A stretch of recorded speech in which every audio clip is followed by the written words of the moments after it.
Monsieur, bonsoir, madame, bonsoir et bienvenue. Vous êtes sur la Dan Broadcasting System dans votre émission Le Monde ce jour. Ce que femme veut, Dieu le veut en réalité.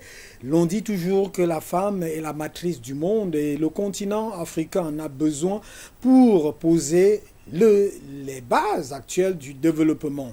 Et beaucoup se disent que les femmes aujourd'hui doivent prendre les devants pour apporter la paix, apporter de leur maternité dans le développement de l'Afrique. Et c'est pour cela qu'aujourd'hui, nous avons convié une dame pour pouvoir parler avec nous. C'est la deuxième fois qu'elle intervient ici, des questions de développement. Comment contribuer au développement de l'Afrique ou comment les femmes peuvent-elles contribuer au développement de l'Afrique? Est-ce qu'elles sont nombreuses pour avoir été des exemples dans cette Afrique en termes de développement? Et pour contribuer à ce développement aujourd'hui, est-ce qu'elles sont considérées, est-ce qu'elles sont mises en valeur, est-ce qu'elles sont valorisées? En tout cas, voilà des problématiques ou des grandes questions qui se posent. Quand on parle de la femme, on parle aussi de la jeune fille, naturellement. Madame Tep Emilienne, bonsoir et bienvenue. Bonsoir, monsieur Etoundi.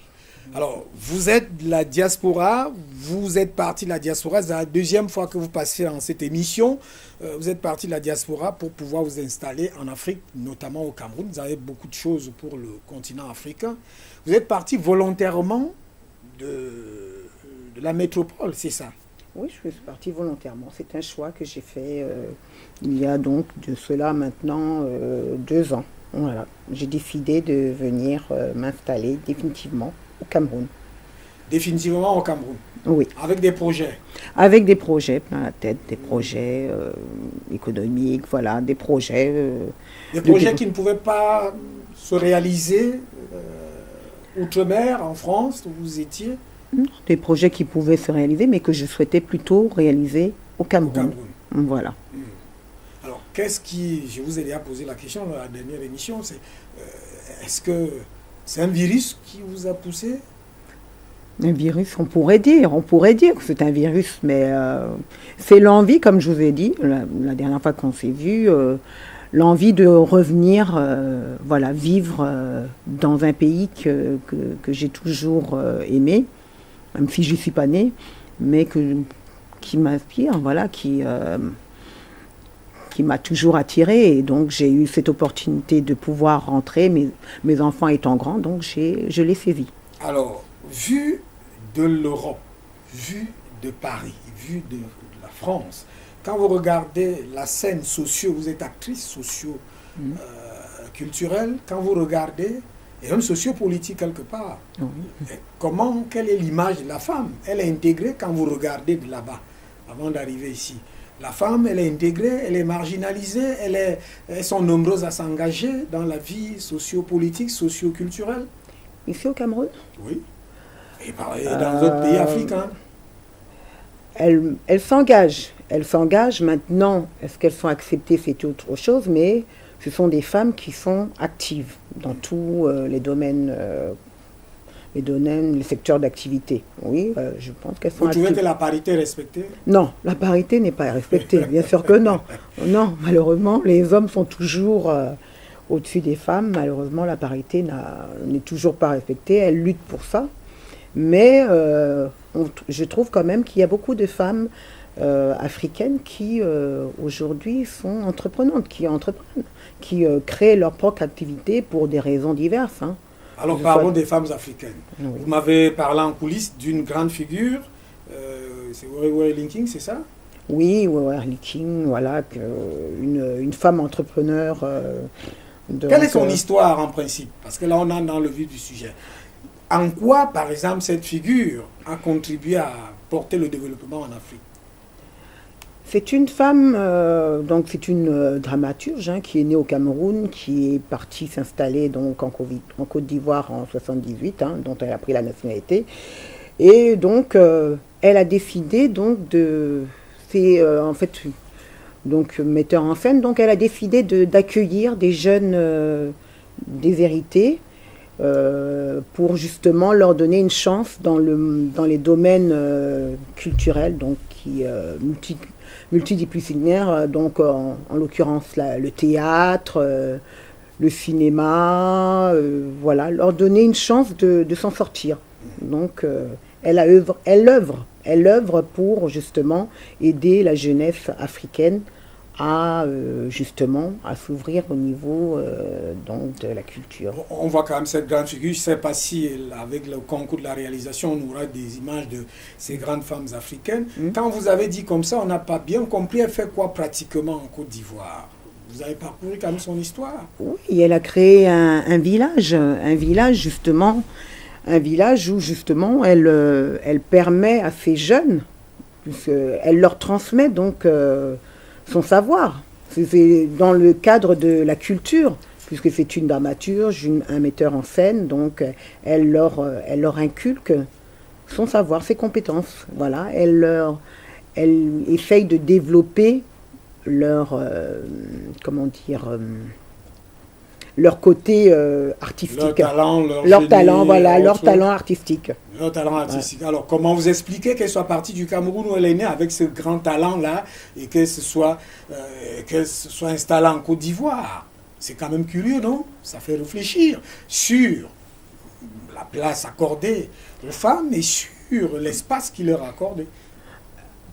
C'est l'Afrique, hein. L'Afrique, c'est bon, on peut créer, de toute façon, c'est du développement pour l'Afrique, hein, pour le continent africain. Donc pour moi, ça ne me pose pas de problème qu'elle l'ait fait en Côte d'Ivoire. Peut-être qu'à l'époque... Est-ce que le terrain était favorable au Cameroun? Voilà, vous voulez éviter ma question, apparemment. Est-ce que le terrain était favorable au Cameroun?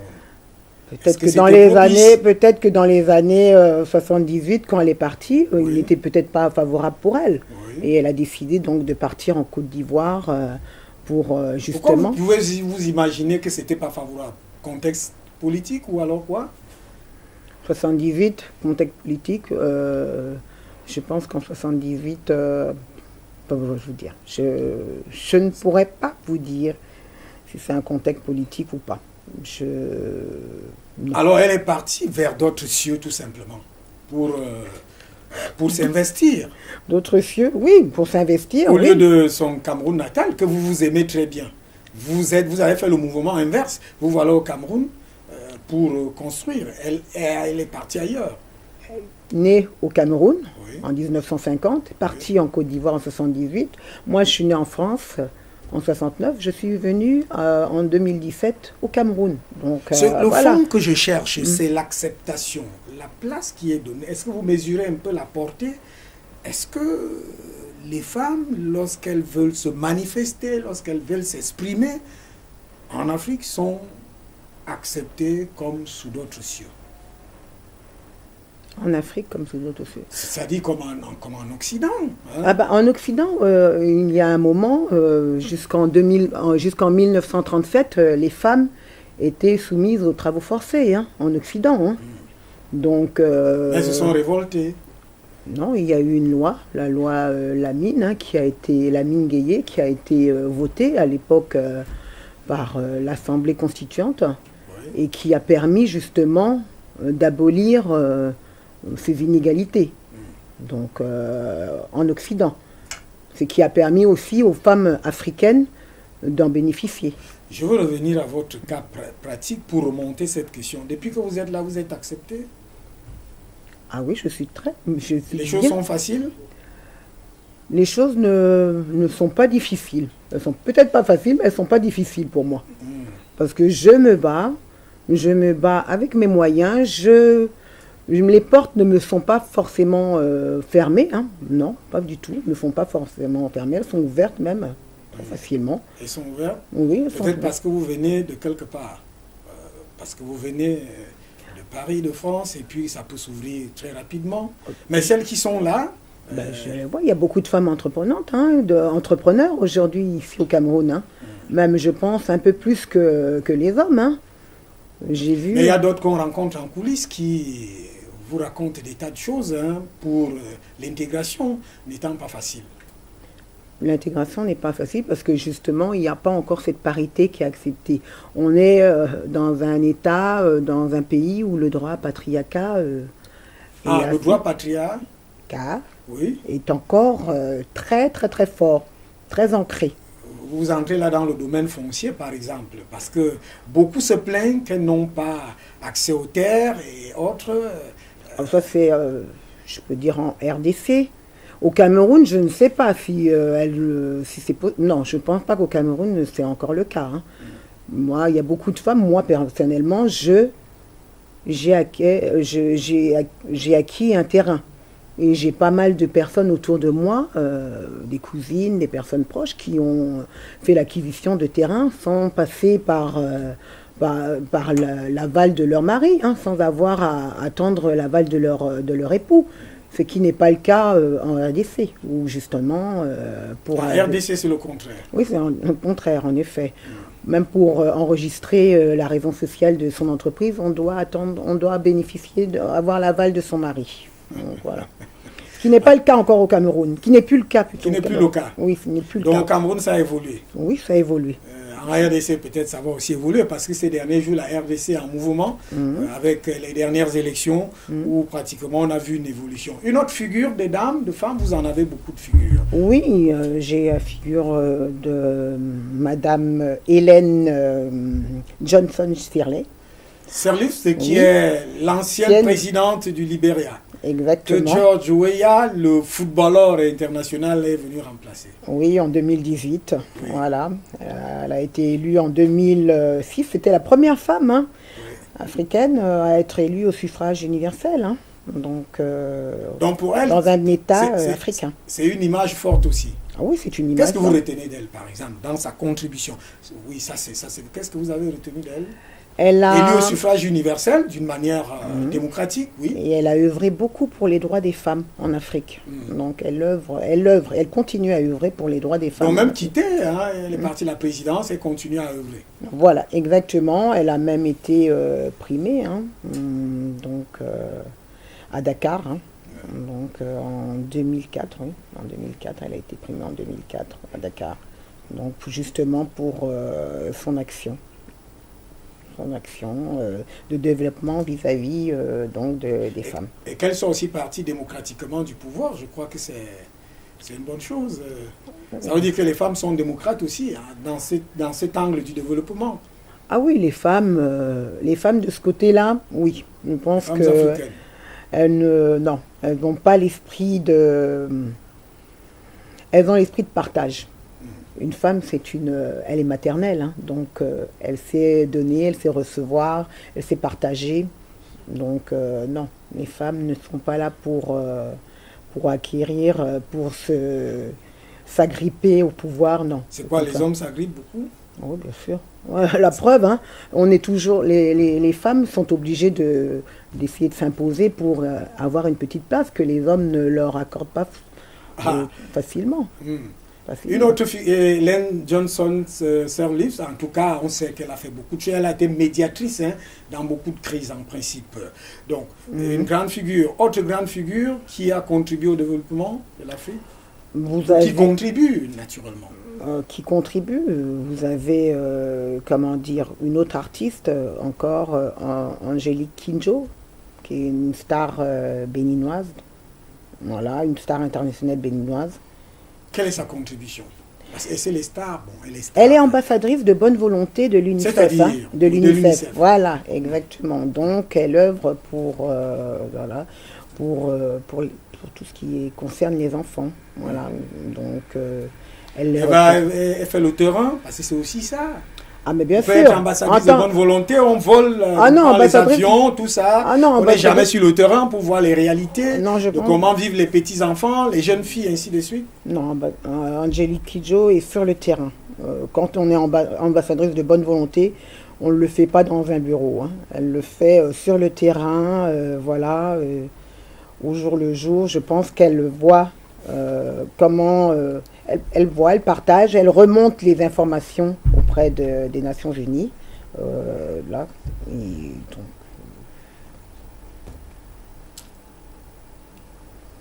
Donc elle parcourt le terrain.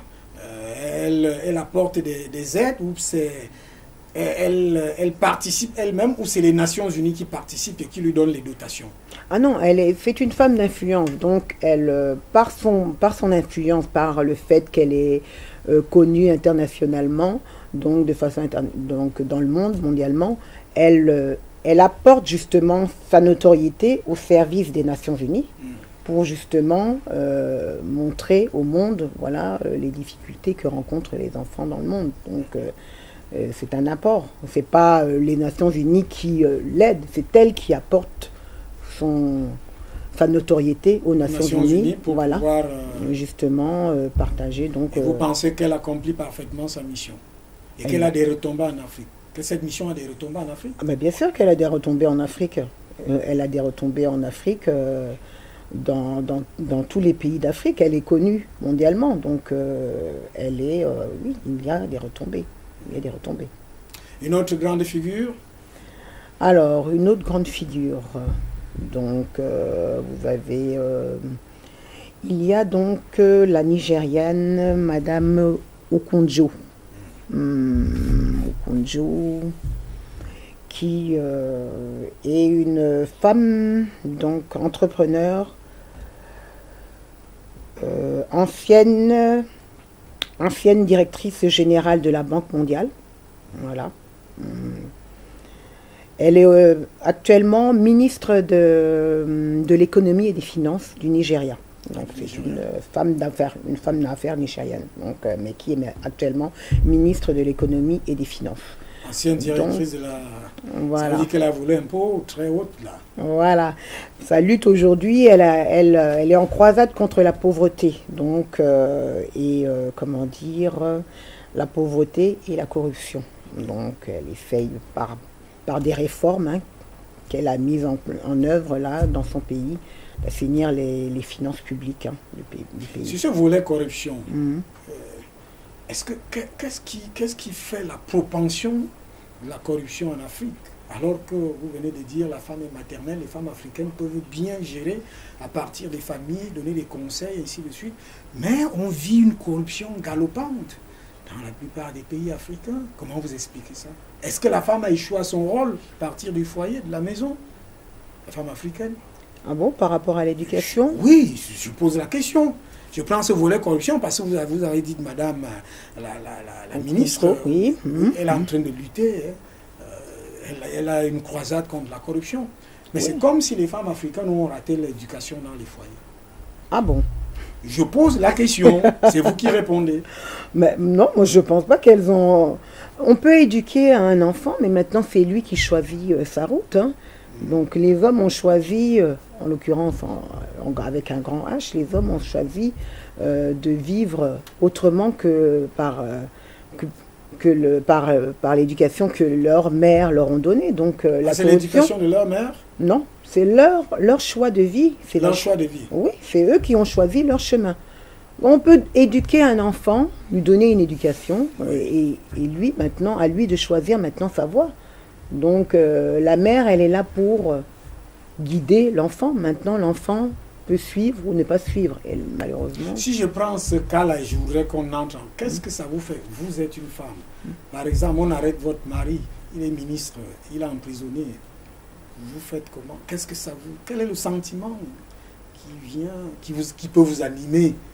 Parce qu'il a dilapidé les fonds de l'État, il a détourné ici. Quel est le sentiment qui anime la femme en ce moment? C'est un raté? Moi, personnellement, Oui, je vous pose la question. Mais moi, personnellement, mon mari ne sera pas arrêté parce qu'il ne sera pas corrompu. Moi, si c'est mon mari... Qu'est-ce que vous allez faire? Pour moi? Oui, pour qu'il ne soit pas corrompu dans cet espace où nous sommes là. Mais... Au Nigeria, vous avez dit le combat engagé. Au Cameroun, on vient de voir une grosse baleine entrer en prison curieusement avec sa femme. Je ne veux pas citer les noms. Alors, qu'est-ce que vous... Parce que là, il faut des solutions. Qu'est-ce que vous pouvez mettre en place pour que cela n'arrive pas? C'est beaucoup de communication entre mari et femme.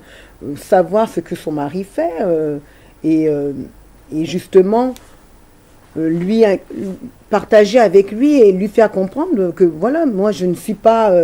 on peut pas vivre en dilapidant les finances publiques qui ne nous appartiennent pas en plus de ça. Vous pouvez le faire? Oui, je peux le faire. C'est pas parce que nous sommes devant les caméras? Ah non, pas parce qu'on est devant les caméras. Parce que les caméras influencent et on ne veut pas dire n'importe quoi. Oui, c'est vrai. Mais le pouvoir, l'argent, c'est vrai, tout le monde aimerait. Mais moi personnellement, ça ne m'attire pas. Ça ne m'attire pas à partir du moment où je je suis en train de voler justement des personnes qui, eux, en ont besoin. Surtout si moi, déjà, je suis une nantie. Parce que le problème, c'est que un ministre est déjà nanti. Certaines personnes qui sont corrompues, le plus souvent, sont déjà des nantis. Ah, ils sont déjà des nantis. Mais bien sûr. Et ils en veulent encore plus. Donc moi, je ne comprends pas. Et moi, je ne peux pas... Alors, pour la petite information, celui-là se balada avec 3 milliards dans sa chambre, en fait, dans sa maison, quoi. 3 milliards. Je prends ce volet-là parce que vous avez parlé d'une dame qui lutte contre la corruption au Nigeria. Et pour voir, donc, parce qu'en réalité, la société, c'est d'abord le socle familial. Et on se poser la question, reposer cette question, est-ce qu'aujourd'hui, on ne peut pas arriver à la conclusion que les femmes ont l'éducation en famille est ratée et que la femme est responsable? Je ne veux pas vous responsabiliser. Vous avez déjà dit vous-même que vous ne pouvez pas le faire. Mais la femme, non, n'est pas responsable. La femme, comme je vous dis, elle ne peut pas être responsable parce qu'elle donne une directive. Maintenant, on n'est pas là pour contrôler, marteler. Non, la femme, elle donne une liberté. Maintenant, chacun maintenant est responsable de ses actes. La femme. Est-ce que l'action de Madame le ministre du Nigeria, que vous connaissez très bien, cette action est porteuse? Sa lutte a des fruits? Ah ben, je pense que ça a des fruits. Elle a pas mal de remontées. La preuve, c'est qu'elle est toujours ministre des Finances et de l'économie et des finances. Donc, elle est toujours maintenue à son poste. Oui, ça montre que son action porte ses fruits et qu'elle a le soutien de la présidence. Voilà. Alors, une autre grande figure. Une autre grande figure, encore. Une autre grande figure. Il y a des grandes figures. Il y a beaucoup de grandes figures. Des dames qui contribuent au développement. En effet, du développement. J'ai encore... donc, aujourd'hui, il y a encore... qui je pourrais vous dire, qui a été... vous avez... Vous ne les avez pas recensés, il fallait les recenser. Les recenser? Si, je les ai recensés, mais je ne les garde pas en tête forcément. Alors, vous maintenant, peut-être qu'on va citer toutes ces grandes... Il y en a plus d'une centaine que les journaux ont présentées, mais je croyais que vous deviez aller dans ce sens-là. Aujourd'hui, dans une Afrique qui gît dans la pauvreté, dans la misère, vous avez parcouru les familles, vous êtes là depuis au Cameroun, vous parcourez quand même les familles, les maisons, les foyers. Je parcours ma famille, les maisons autres, de ma famille. Vous n'hésitez pas, vous n'avez pas une idée? Non, pour le moment, parce que je ne suis pas je ne suis pas encore, comment dire, je n'ai pas d'action sociale vis-à-vis de quoi que ce soit. Aujourd'hui, je viens à peine de m'installer, donc ce que je peux dire, c'est au niveau de mes proches. De mes proches, oui, en effet, il y a beaucoup pas de misère, mais je dirais pas de misère, mais de difficultés à surmonter. Des difficultés? Oui, de difficultés à surmonter. Je vous prierai dans vos projets, tout ça, d'aller beaucoup plus au fond de la société. Et pour voir, par exemple, le sort de la jeune fille, ceux qui ne fréquentent pas, ceux qui n'ont pas de parents, et ainsi de suite. Parce que voilà la réalité africaine à laquelle les femmes doivent s'attaquer pour le développement. Alors pour vous, aujourd'hui, dans votre vision et dans votre manière d'apporter le développement, qu'est-ce qui est prioritaire pour cette Afrique, pour ce Cameroun? C'est l'éducation, au niveau de l'éducation pour les jeunes filles, justement, puisqu'on dit qu'aujourd'hui, pour moi, la femme va aider à la contribution du développement du continent africain. Donc il faut qu'on puisse normalement aider les femmes justement à s'ouvrir, donc à ne pas avoir peur justement d'entreprendre, de créer de l'activité quelle qu'elle soit. Voilà, donc je pense qu'aujourd'hui l'éducation c'est vraiment une chose importante. Il y a aussi après d'autres volets comme la santé, comme l'économie, le développement durable, voilà, le commerce équitable, il y a pas mal de choses, il y a pas mal de volets. Mais moi je m'accentuerais, je m'appuierais sur l'éducation. Parce que c'est l'éducation qui aidera justement le continent africain à justement développer. Sur l'éducation, allons-y. Le système éducatif, vous l'appréciez un peu. Est-ce que aujourd'hui il est conforme aux réalités? Parce que si on s'éduque et qu'on ne peut pas s'employer, qu'on ne peut pas s'auto-employer, qu'on ne peut pas créer des emplois, ça crée quand même un problème. Oui, bien sûr, le système éducatif actuel est obsolète. Pour moi, il est obsolète. Il faut qu'il évolue. Il faut qu'il évolue parce qu'il y a beaucoup trop de tabous, il y a beaucoup trop de freins qui ne permettent pas justement au développement de ces jeunes filles, de ces jeunes hommes. Voilà. Donc, non, il faut vraiment que l'éducation soit maintenant. Il faut vraiment une réforme, un renouveau dans l'éducation, que ce soit au niveau des écoles, que ce soit au niveau aussi des familles. Voilà. Est-ce que les mentalités, on parle d'éducation, on parle de mentalité, il y a aussi cette propension de copier, c'est-à-dire que de ne pas travailler avec les réalités locales, qui, elles, s'intègrent dans la culture, mais beaucoup plus de copier ce qui vient de l'étranger. Il y a cette réalité-là? Non, je pense pas. Moi, quand je vois certaines femmes aujourd'hui qui entreprennent, elles se cantonent plutôt voilà, au système traditionnel. Voilà. Au système traditionnel? Oui, au système traditionnel. Avec tout ce qui est fait là, de la tête jusqu'aux pieds? Bon, de la tête jusqu'aux pieds. C'est-à-dire des mèches autres de tout ce qu'on fait là. Là, ça c'est autre chose. Hein. Ça c'est l'apparence. Ça n'aide pas au développement du continent. Mais est-ce que c'est là? Voilà, ça n'aide pas au développement du continent. Pourquoi les femmes restent attachées à cela? On a parlé des grandes femmes tout à l'heure. Ça c'est vrai, mais on les voit aussi avec des grandes perruques qui touchent le ciel, ainsi de suite. Alors que si elles pouvaient être africaines, ce serait mieux. Ça contribuera au développement, vous n'y voyez pas? Non, mais ce qui contribuera au développement, c'est déjà que les Africains achètent africains. Déjà, oui, mais très bien. Si l'on fait donc venir ces grandes perruques-là, excusez-moi, moi je regarde ce que je vois, et tout ce qui est importé là, comment il y aurait donc cette possibilité d'acheter ce qui est ici? Puisqu'il y a déjà une référence qui vient d'ailleurs et qui influence les esprits et les mentalités. Ah mais ça c'est l'héritage néocolonial aussi, hein, faut faire attention. Qu'est-ce qu'il faut en faire avec?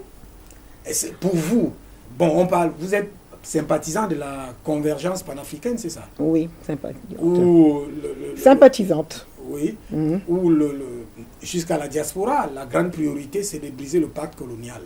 Alors vous dites que ces éléments sont les éléments du pacte colonial. Question, est-ce qu'il faut évoluer avec ou trouver des issues pour pouvoir les stopper? Non, Parce que vous-même, vous êtes habillé là en importé. Hein, comme vous, d'ailleurs. Hein. Bon, non, moi je suis homme, on parle de femmes aujourd'hui. Ah oui, mais d'accord, on parle des femmes, c'est vrai. Bon, quand on va parler des hommes, je vais chercher une solution. D'accord, entendu. Qu'est-ce qu'il faut faire? C'est-à-dire entre cette permanence du pacte colonial et cette invasion mentale, parce que ça agit sur le mental. Et ça empêche de construire le développement. Qu'est-ce qu'il faut faire? Selon vous, ça empêche de construire le développement.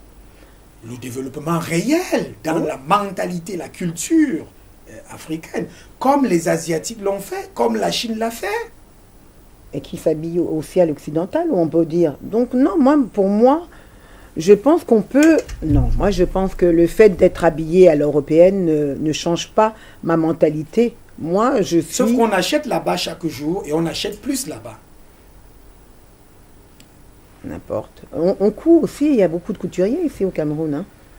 En Afrique, il y a beaucoup plus de couturiers qui parfois ferment parce que l'Afrique envahit, les choses qui viennent ailleurs envahir. Quelle est votre position dans cette affaire de la permanence du pacte colonial avec tout ce qu'il... Je vous parle en tant que sympathisant de la COPA. On pourra là, c'est au niveau des politiques, il faut peut-être diminuer, il faut peut-être limiter les importations, voilà, les importations. Il faut Là, peut-être. c'est le rôle des femmes. Qu'est-ce que les femmes doivent faire? Alors, les femmes, une femme, on va nous dire que les femmes devraient s'habiller en africaine du jour, de tous les jours. Non, pas qu'on va nous dire qu'est-ce qu'elles doivent faire. Qu'est-ce que vous dites vous-même? Parce Moi, que c'est vous qui parlez et vous êtes là, vous représentez les femmes. Je représente les femmes, mais honnêtement, je ne pourrais pas dire aux femmes comme moi-même, je ne pourrais pas m'habiller en africaine tous les jours. Non, je ne pourrais pas m'habiller en africaine. Pas parce que je ne le veux pas, mais parce que malheureusement, nos tissus africains sont des tissus qui sont plus ou moins lourds. Voilà, je pourrais même pas vous expliquer, mais c'est tout à fait différent des tissus à l'européenne qui sont légers. On peut coudre ce qu'on veut, on peut s'habiller en short, voilà. C'est la culture. Vous allez me dire que c'est la culture occidentale, oui, bon, c'est vrai, mais je ne peux pas dire à une femme africaine: vous vous habillez plus à l'occidental, habillez-vous qu'en africaine. Non, c'est pas possible. C'est une chose qu'on doit changer au fur et à mesure et ça va être très long. Ça va être très long. Parce que malheureusement, comme je dis, il y a l'héritage néocolonial, donc qui a fait qu'on a changé les habitudes des Africains et des Africaines. Vous avez cité une dame tout à l'heure, chef d'État, Ellen Johnson Sirleaf. On l'a toujours vue. Oui, c'est vrai, en tenue dans africaine. La plupart des cas. C'est vrai. Dans la plupart des cas où je l'ai vue, soit en manifestation, soit en assemblée, soit... Est-ce qu'elle est morte? Non, c'est vrai qu'elle n'est pas morte. C'est vrai qu'elle n'est pas morte. Et c'est vrai qu'elle prône bien, elle prône et elle représente bien ses racines africaines. Alors. Pour vous, est-ce que vous ne pensez pas qu'un renversement de la vapeur ou des valeurs est nécessaire dans ce sens-là? Si, il faudrait, puisque c'est vrai que quand j'étais petite, il y a 30 ans, 40 ans de ça, les femmes avaient des afros, ne se défrisaient pas les cheveux, elles gardaient leurs cheveux naturels, et c'était très beau. Oui, c'est vrai qu'il faudrait revenir. Ah, mais ça va être très long, très, très douloureux, je pense. Comment ça va être très long? Est-ce que vous pensez donc qu'il faut vivre avec des mentalités importées au lieu de façonner ses propres mentalités? Non, il ne faut pas vivre avec des mentalités importées. Il faut garder ces mentalités. Il faut revenir à l'essence même de ce qu'on est, donc des Africains. Voilà. Donc il faut revenir à cet état de fait. Ça, c'est certain. Maintenant, comment, quand, c'est là qu'est la question. Ça va être... c'est pour ça Deux questions fondamentales. Comment, vous dites? Parce que la rue est grande. Et là, on arrive au fond du problème. Depuis que je tourne là, c'est pour essayer de voir le tissu économique, le tissu commercial, les deux tissus dans lesquels les femmes africaines sont impliquées, imbriguées, et ce que ça fait comme importation et ce que ça fait comme plus-value pour l'étranger. Les femmes africaines, elles œuvrent pour leur pays, parce qu'elles ont des visions perfectionnistes, elles ont pas mal de qualités, elles ont une implication sociale, elles ont une conscience sociale, une éthique pour le pays, pour leur pays. Donc, elles veulent, hein, elles sont là, elles sont prêtes pour le développement de leur pays.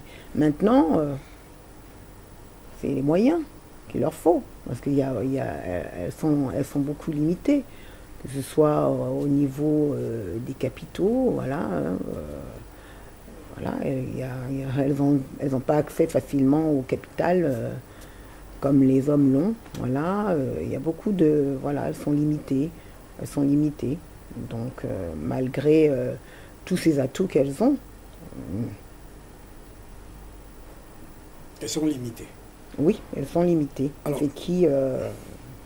c'est qui les empêche justement d'évoluer de façon vraiment exponentielle. Alors, moi je reviens toujours sur la question c'est vous qui avez parlé d'éducation. Éducation, mentalité. Et mentalité, éducation. Mentalité, vous avez dit qu'il faut consommer local, c'est-à-dire africain, ou alors camerounais. qu'est-ce que vous pensez qui doit être fait? J'insiste là-dessus parce que quand vous voyez, j'assistais au Business Forum dernièrement, quand vous voyez les chiffres à l'importation d'un certain nombre de choses, ça vous donne des sueurs froides. Ça fait qu'en réalité, on est un continent de consommation, on est un pays de consommateurs, et dans ces consommations, ces dérivés des femmes sont très nombreuses. Quelle est la solution? Que l'on m'en excuse, hein? Je ne vous accule pas, du tout. La solution, ça serait éventuellement, justement, comme je l'ai dit tout à l'heure, de limiter les importations. Voilà, de limiter vraiment les importations. C'est comment dire, c'est les politiques. Hein. Ce sont les politiques qui vont être amenés à le faire. Nous, en tant que citoyens lambda, on ne peut rien faire. On œuvre, on produit maintenant, qu'on nous aide à exporter nos produits, voilà, et qu'on évite d'importer trop de produits qui viennent de l'étranger, du continent européen, occidental, voilà, qu'on nous aide plutôt à exporter nos produits. Maintenant, quel est votre choix aujourd'hui? Je n'ai pas envie d'aller. Quel est votre choix aujourd'hui? Vous êtes française et camerounaise en même temps, c'est ça? Franco-camerounaise. Franco-camerounaise. Alors, si vous avez un engagement, quels sont les intérêts que vous défendrez ou que vous défendez en priorité? Moi, je suis pour le plus démuni, la personne qui a le moins. Donc, en l'occurrence, pour le moment, c'est l'Africain. C'est l'Africain. C'est l'Africain. Donc, mon aide, mon soutien viendra au Cameroun. Voilà. Il se reportera sur le Cameroun, puisque c'est le Cameroun qui a besoin aujourd'hui d'être aidé. Il a besoin de s'élever, donc voilà. Je n'ai pas de soucis là-dessus. Voilà. La France, elle est un pays industrialisé, donc elle n'a pas besoin, en l'occurrence, d'être... elle n'est pas à plaindre, alors que le Cameroun est à plaindre. Il a besoin. Quand on voit aujourd'hui comment est le Cameroun, il y a beaucoup de choses à faire, beaucoup de travail à faire. Donc. Alors, admettons maintenant que vous êtes femme leader, comme vous faites pratiquement peut-être dans l'agriculture, vous faites dans beaucoup de choses. Si vous parlez à la France, quel est le discours que vous allez tenir en tant que femme, hein? En tant que femme, pour le développement de votre pays, par exemple le Cameroun? Qu'est-ce que vous allez souhaiter? Quelles sont les pistes de solutions pour votre contribution au développement? Naturellement, pour les femmes. Qu'est-ce qu'elles doivent faire? Quelle est la tenue qu'elles doivent avoir vis-à-vis des réalités socio-culturelles? Alors, donc, moi, ce que je dirais à la France, c'est aujourd'hui de nous laisser la liberté au Cameroun de comment dire, de gérer, de s'auto-gérer. Voilà, parce qu'aujourd'hui, on sait très bien que certains pays d'Afrique sont toujours dépendants de leurs anciens pays colonisateurs. Donc aujourd'hui, ce que je dirais, c'est laissons les pays d'Afrique libres de s'auto-gérer. Les femmes, aujourd'hui africaines, de la diaspora, sont prêtes. Hein. D'ailleurs, on le voit. Oui, elles sont prêtes, puisque déjà, il y a beaucoup de femmes de la diaspora qui ont créé des grosses associations là-bas en France, à l'étranger, pour justement venir en aide aux femmes africaines. Pour venir en aide aux femmes africaines. Voilà. Elles le font déjà de façon très concrète en envoyant de l'argent à ces femmes. On a vu, hein, la vice-présidente de Western Union a fait un sondage et elle a vu que sur 30 transferts d'argent, les 2 tiers ont été effectués par des femmes de la diaspora. Est-ce que cet argent est-ce que ça sert au développement? On a vérifié si ça sert. Ça ne sert pas à manger, à boire. C'est une question. À partir du moment où on envoie de l'argent à une femme pour justement soigner son enfant, manger, si elle a faim, acheter des vivres, c'est le développement. On participe au développement. On participe au développement, au processus du développement sur le continent africain. Est-ce que dans cette perspective-là, c'est pas mieux de bâtir des projets ou de soutenir des projets en parcourant la réalité? Si, justement, c'est pour ça que j'ai bien dit qu'il y a des organismes de femmes entrepreneurs donc de la diaspora d'origine africaine qui, justement, créent. Donc, on crée donc ce type de forum, justement, pour venir en aide à ces jeunes femmes, ces jeunes filles qui sont déjà entrepreneurs, ou veulent devenir entrepreneurs. Voilà, elles leur apportent leurs conseils, les informent, leur apportent leur expérience, voilà. Et donc, pour pouvoir justement avoir une confiance en elles, ne pas avoir peur d'entreprendre dans leur pays d'origine. Voilà. Vous ouvrez une brèche là. Est-ce que les femmes de la diaspora, vous étiez de la diaspora, là, vous êtes en train de faire une migration, est-ce que les femmes de la diaspora ne créent pas des passerelles avec les leaders, les femmes leaders qui sont en place? Ce serait aussi une passerelle pour voir, parce qu'elles sont naturellement en place, elles portent des projets, elles connaissent la réalité et autres. Est-ce que vous ne restez pas trop en hauteur? Ah non, pas du tout. Il y en a beaucoup qui sont pas connues, hein, comme celles qu'on a aujourd'hui, qui ne sont pas connues, qui sont des anonymes, mais qui aident, qui œuvrent. Parce que justement, elles passent par... Il y a des présidentes d'associations, des cadres. Donc ce sont des personnes qui sont anonymes, qui ne sont pas forcément connues, mais qui aident, qui œuvrent justement pour le développement de l'Afrique en faveur de ces femmes. Je suis en train de dire ceci, c'est-à-dire il y a des femmes à la diaspora, il y a des femmes en Afrique. Et dans cette Afrique, par exemple, au Cameroun, il y a des femmes qui sont députées, il y a des femmes qui sont sénatrices, il y a des femmes qui occupent des fonctions, qui sont directrices de ceci. Est-ce que la synergie n'est pas possible? Bien sûr avec celle-là? Bien sûr que la synergie est possible. La synergie est possible, puisque comme je vous ai dit, il y a des femmes qui sont chefs d'entreprise en Europe, à l'étranger, qui sont chefs d'entreprise, qui sont comment dire, PCA, présidente de conseil d'administration. Qui peuvent travailler avec celles qui sont au pays, c'est possible? Bien sûr que c'est possible. Elles le font aujourd'hui. Est-ce que c'est fréquent? Non, c'est pas fréquent. C'est pas fréquent. C'est pas encore... justement, la passerelle, elle n'a pas été encore liée, comme on peut dire. Et pourquoi les femmes ne développent pas cette passerelle-là? En fait, les femmes africaines, pourquoi elles ne développent pas cette passerelle-là? Elles sont en train de le faire, c'est en voie.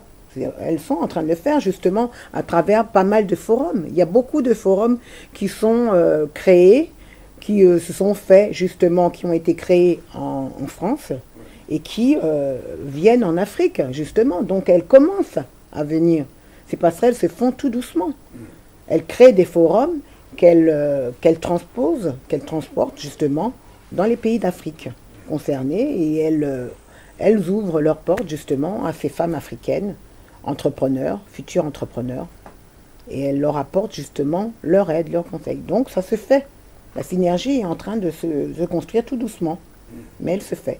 Elle n'est peut-être pas encore voyante, mais... d'ici très peu de temps, hein, j'espère très peu de temps, elle sera vraiment de façon concrète très voyante.